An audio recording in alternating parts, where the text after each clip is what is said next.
Hello guys, कैसे हैं आप लोग? मजे में ही रहना है आपको। आज इस प्रीता पहचान क्लासेस में मैं लेके आई हूँ आपके शेड्यूल के अनुसार किसले भाग 2 क्लास 9 एनआरबी जो उर्दू के बच्चों का होता है, द्वितीय भाषा हिंदी, बिहार बोर्ड, पाठ 3 पुष्प की अभिलाषा, जो कि एक चर्चित कविता है। किसकी? माखनलाल चतुर्वेदी जी की, जिन्हें क्या कहा जाता है? आत्मा, काव्य की आत्मा। ठीक है, तो आज हम बात करेंगे पुष्प की अभिलाषा के बारे में, जिनका जो कि एक कविता है आपके पाठ्य पुस्तक में, जिसका प्रकाशन 15 जुलाई 1921 में हुआ था। 1921 वह समय था जब स्वतंत्रता संग्राम के लिए, भारत की आज़ादी के लिए लोगों में बहुत ज़्यादा चहल पहल थी, देशभक्ति चरम पे थी। लोग पूरे देश में, पूरे भारत देश में राष्ट्र भक्ति के प्रति उद्गार प्रकट किए जा रहे थे, राष्ट्रभक्ति जगाई जा रही थी कि हम राष्ट्र के प्रति समर्पित हो।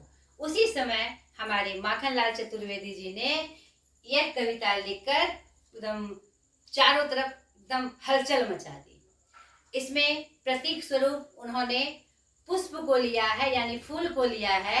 उसके माध्यम से वो हमें संकेत कर रहे हैं कि एक पुष्प की क्या अभिलाषा है, यानी कि पुष्प के माध्यम से वह पूर्ण रूप से देशभक्ति को दिखा रहे हैं और भारत के जन जन को जगाने की कोशिश कर रहे हैं।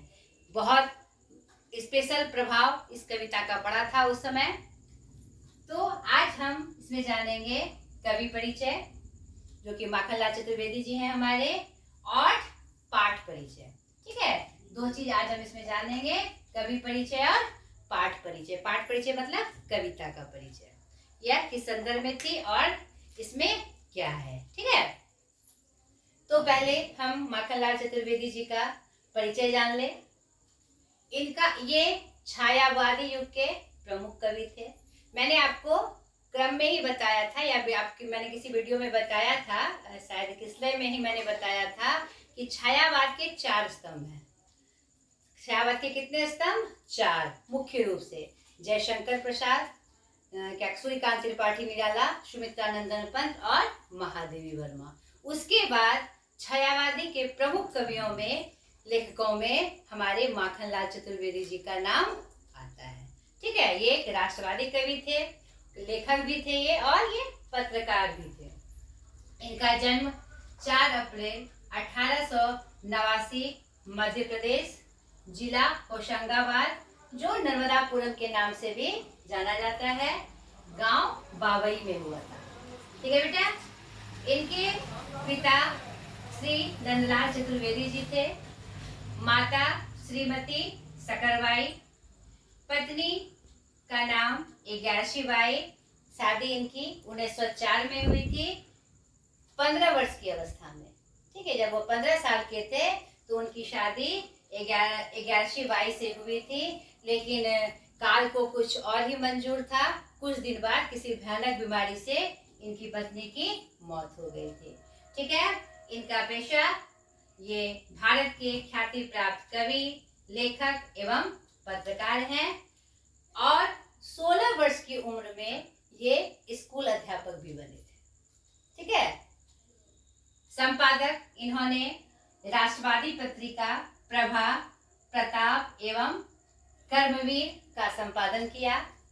इनकी प्रमुख रचनाओं में हिम किरीटनी, हिम तरंगिनी, युग चरण एवं समर्पण, जो कि उनका काव्य संग्रह है, प्रमुख काव्य संग्रह है, जिनके लिए उन्हें पद्म भूषण का भी, हिम तरंगिनी के लिए उन्हें पद्म भूषण का भी पुरस्कार मिला, साहित्य अकादमी का पुरस्कार मिला, देव पुरस्कार मिला। यानी कि इनके मतलब कि थैले में बहुत सारे पुरस्कार भी शामिल हैं। ठीक है, और इनकी और प्रमुख रचनाओं में, जो कि हमारे पाठ्य संग्रह है, पुष्प की अभिलाषा, वीणा का तार, टूटती जंजीर, हिमालय ताला। ठीक है, ये इनकी प्रमुख रचनाएं हैं। ठीक है, ये इनका साधारण परिचय था, जो कि पूरी रूप से मैंने आपको दिया। इनका निधन 30 जनवरी 1968 भोपाल मध्य प्रदेश में हुआ।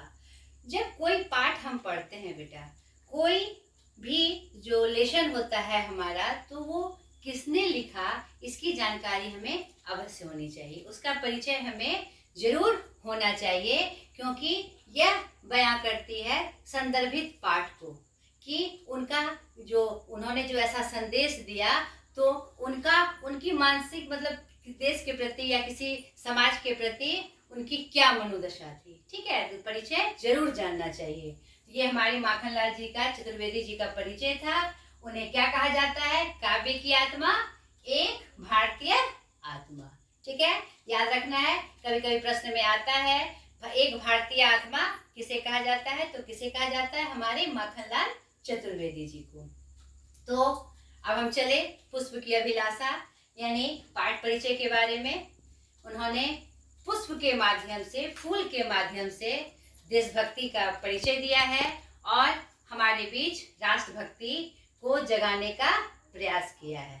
देखिए, चाह नहीं मैं सुर वाला के गहनों में गूथा जाऊं, चाह नहीं प्रेमी माला में बिंद प्यारी को ललचाऊं। पुष्प अपने बारे में बखान कर रहा है कि मेरी इच्छा नहीं है कि मैं देवताओं की यानी देवियों की सुरवाला यानी देवताओं की कन्याओं, चाह नहीं मैं सुरवाला के गहनों में गूथा जाऊं। मेरी ये इच्छा कहीं नहीं है, कभी नहीं है कि मैं देवताओं की कन्याओं का गहना बनूं। चाह नहीं मैं सुरवाला के गहनों में गूथा जाऊं, चाह नहीं मैं प्रेमी माला में बिंद प्यारी को ललचाऊं। और मेरी ऐसी भी इच्छा नहीं है कि मैं प्रेमियों की माला में सजकर, उनके गले में सजकर और एक दूसरे के प्रति मैं लालच करूं, ललचाऊं। ठीक है, यहाँ पर देखिए, पुष्प मुख्यतः किस काम के आता है? पुष्प को हम क्या करते हैं? फूल से हम क्या करते हैं? या तो भगवान की पूजा करते हैं या सजावट के काम में लाते हैं, उसे घर सजाते हैं, आंगन सजाते हैं, रंगोली सजाते हैं। लेकिन वही पुष्प जिसको सजाने के लिए लोग पसंद करते हैं, वहाँ उसका मान होगा, लेकिन उसकी इच्छा क्या है कि यह सब मुझे नहीं चाहिए। उसे क्या चाहिए? आगे की पंक्तियों में देखिए, चाह नहीं मैं सुरवाला के गहनों में गूथा जाऊं, चाह नहीं प्रेमी माला में बिंद प्यारी को ललचाऊं, चाह नहीं देवों के सिर पर चढ़ूं भाग्य पर इठलाऊं। चाह नहीं देवों के सिर पर चढ़ूं भाग्य पर इठलाऊं। ठीक है, और एक मैं भूल गई बच्चों, चाह नहीं सम्राटों के सब पर हे हरि डाला जाऊं, चाह नहीं देवों के सिर पर चढ़ूं भाग्य पर इठलाऊं।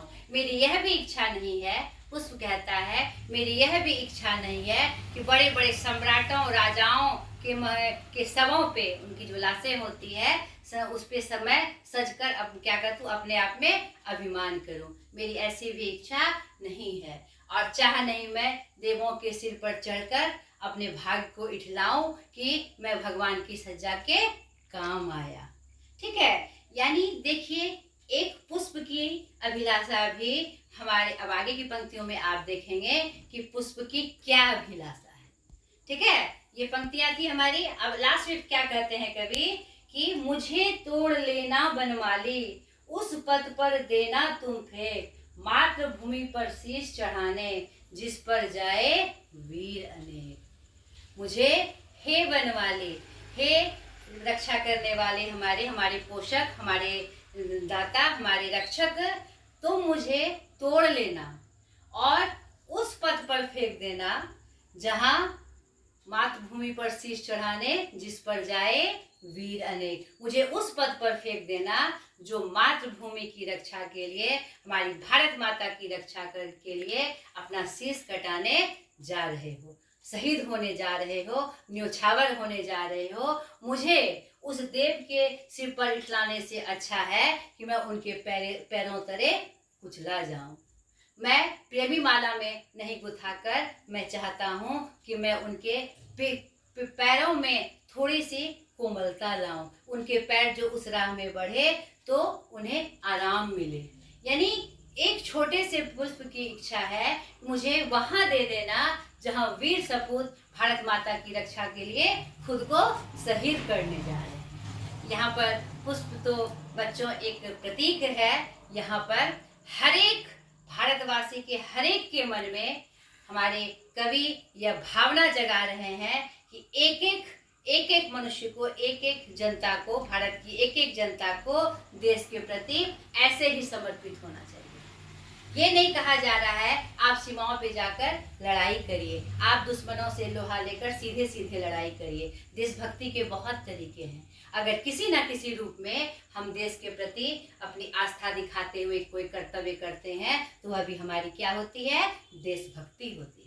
नहीं तो इस पुष्प के माध्यम से पूरे भारतवासी को वह संदेश दे रहे हैं और जगा रहे हैं, जागो, अब कितने दिन तक की गुलामी, अब तुम्हें जगना है, देशभक्ति दिखानी है, राष्ट्र के प्रति अपना जो कर्तव्य है, मुख्य कर्तव्य है, वह तुम्हें अब करना है। ठीक है बेटा? तो यह कविता बहुत ही चर्चित कविता हुई थी उनकी। आज इनका कब प्रकाशन हुआ था? 15 जुलाई 1921, यानी कि अभी कितना चल रहा है? 2024। 100 साल से भी ज्यादा हो गए, लेकिन यह आज भी प्रासंगिक है। आज भी पढ़ने वाले या फिर जिन्होंने पढ़ाई कर ली जैसे कि हम लोग, आज भी ये कविता स्वस्वर मुंह पे याद है। मैंने अपने जमाने में भी पढ़ी थी स्कूल में, आज मैं आपको पढ़ा रही। नहीं तो यह कविता मुझे लगता है भारत के हर बच्चों के मुख पे होगी जिसने 7वीं 8वीं में पढ़ाई शुरू कर दी है। तो ये बहुत ही एक प्यारी कविता, बहुत ही अद्भुत कविता। अब यहाँ आज तक के लिए इतना ही।